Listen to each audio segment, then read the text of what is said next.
السلام علیکم۔ اچھا، اس میں ایک میں اور بات کر دوں ایڈ۔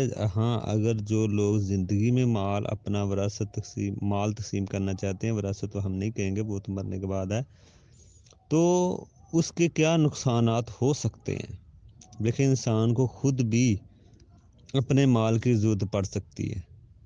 پتہ کوئی نہیں کس نے پہلے فوت ہونا ہے، کس نے بعد نے، لیکن جو زندگی میں ہی اپنا مال بانٹ دیتے ہیں سارا اور اپنے پاس کچھ نہیں رکھتے، تو ان کے لیے مسئلہ یہ ہے کہ ان کو یہ اپنے سامنے نقصانات رکھنے چاہیے کہ جو اس کے ہو سکتے ہیں۔ ہو سکتا ہے کل کو آپ کو ضرورت پڑے اور آپ کے جو اولاد ہے وہ آپ کا خیال ہی نہ رکھے، آپ بوڑھے ہو جائیں، آپ کو مال کی ضرورت ہے، تو کون آپ کو دیکھے گا؟ کون آپ کا خیال رکھے گا؟ آج کل کی جو اولادیں پہ اتنا بھروسہ نہیں کرنا چاہیے کہ وہ آپ کو خیال رکھے گی، کوئی پتہ نہیں ہے۔ تو اس لیے اپنا مال پاس رکھیں تاکہ آپ کو ضرورت پڑ جائے تو آپ اپنے اوپر لگا سکیں۔ کوئی پتہ نہیں ہے کل کو وہی اولاد آپ کو گھر سے نکال دے، ٹھیک ہے نا؟ یا لے پالک لے لیا اور اس کے نام لگا دی، تو لے پالک کا کیا اعتبار ہے؟ اپنوں کا اعتبار نہیں ہوتا تو لے پالک کا کیا اعتبار ہے؟ وہ کل کو کیا آپ کے ساتھ دے گا؟ تو اس لیے وقت کا کوئی پتہ نہیں ہے کس نے پہلے فوت ہونا ہے کس کے بعد میں، شاید آپ جس کو آپ دے رہے ہیں وہ پہلے فوت ہو جائے، ٹھیک ہے نا؟ تو آپ نے تو ان کو دے دیا مال، اب وہی مال اس کے بیوی بچوں کو جائے گا، آپ کا تو پھر چھٹا حصہ ہونا تھوڑا سا بیچ میں، 6واں حصہ۔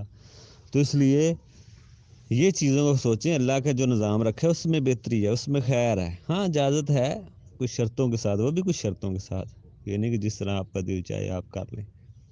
اب اس میں ایک اور مسئلہ ہے کہ بیٹوں کا بھی اس میں نقصان ہے۔ آپ کا تو ہے ہی ہے، آپ کو کل سے گھر سے باہر نکال سکتا ہے، آپ کو مال کی ضرورت پڑ جائے، کیونکہ بوڑھوں میں بیمار زیادہ ہونا ہوتا ہے، بیماری کوئی لمبی ہو گئی اور آپ کا خرچہ بہت سارا آ گیا تو کیا کریں گے آپ؟ بعد میں پچھتانے سے بہتر ہے، در بدر ذلیل ہونے سے، لوگوں سے زکوٰۃ صدقات لینے سے بہتر ہے کہ اپنا مال اپنے پاس رکھیں۔ خطرہ ہے کل کو، کیا لوگوں کو خطرہ ہوتا ہے جی بچے بعد میں لڑیں گے، تو وصیت لکھیں کہ یہ مال اس طرح آپ نے بانٹنا ہے۔ وصیت کرنے مرنے والے کی وصیت کا بھی خیال رکھتے ہیں لوگ، آپ وصیت کریں جی میرے مرنے کے بعد اتنے دنوں بعد میرا مال بانٹ دینا چاہیے، کسی حق نہیں کھانا، تاخیر نہیں کرنا، کسی کو محروم نہیں کرنا، تو کوئی آپ کی بات مرنے والے کے لوگ رکھتے ہیں، بڑا اثر ہوتا ہے۔ تو اس طرح کی باتیں کہہ دینا چاہیے اگر کسی کو خطرہ ہے، یہی بہتر صحیح مسئلہ ہے۔ اور یہاں بعض لوگ کسی کا نام کر دیتے ہیں، تو نام کر دیتے ہیں، بظاہر چلے نہیں بھی دیتے، نام کر، اس کے بھی بہت سارے نقصانات ہیں۔ کل کو کسی ایک بیٹے کا نام کر دیا، کل کو وہ اس کی نیت بدل جائے، آخرت کا لوگوں میں احساس نہیں ہے، آخرت کا ڈر خوف، بات کر دیتے ہیں لوگ، بیٹے کے بڑے کا نام کر دیا، بیٹی کے بیوی کا نام کر دیا اپنا مال، تو کل کو کیا بھروسہ وہ دے؟ چلیں اس کی نیت ہے بھی، مثال کے طور پر کسی ماں باپ نے اپنے بڑے بیٹے کے نام ساری زمین کر دی، پلاٹ گھر کر دیا، اب وہ زندگی کا تو پتہ نہیں کس نے پہلے فوت ہونا اب وہی بیٹا فوت ہو گیا، ٹھیک ہے نا؟ تو اب وہ مال اس کے کہاں جائے گا؟ قانونی طور پہ، شرعی طور پہ چلیں ماں باپ بھی مالک ہیں، سب مالک ہیں جو بھی حصے دار ہیں، لیکن قانونی طور پہ تو قانون تو نام دیکھے گی نا، اگر بچوں کی نیت بدل جائے، بیوی کی نیت اس کی بدل جائے، تو وہ سارا ان کے پاس ہی جائے گا، بہن بھائیوں کو تو اس میں کچھ نہیں ملے گا، ماں باپ کا چھٹا چلے بن جائے گا، لیکن اصل تو اس کے بیوی بچوں کو چلا جائے گا، اس کی نیت اگر ہے بھی، ایسے واقعات بھی دیکھے ہیں۔ اس میں ایک اور نقصان ہے کہ جو بیٹے ہیں ان کا بھی نقصان ہے اس زندگی میں مال بانٹنے میں۔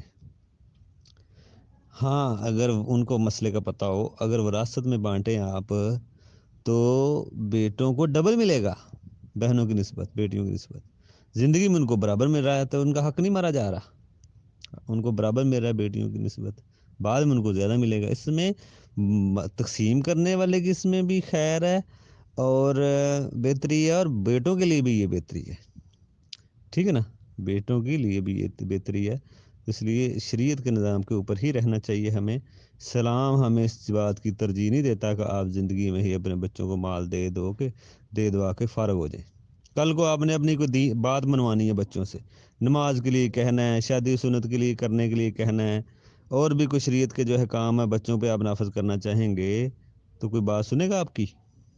آپ کے تو پاس ہی کچھ نہیں ہے، کون بات سنتا ہے کسی کا؟ کوئی کسی کے پاس کچھ نہ ہو تو باتیں منوانی ہیں اولادوں سے تو اپنے پاس کچھ رکھیں، تو کوئی آپ کی بات نہیں سنے گا۔ باقی مزید ہم آگے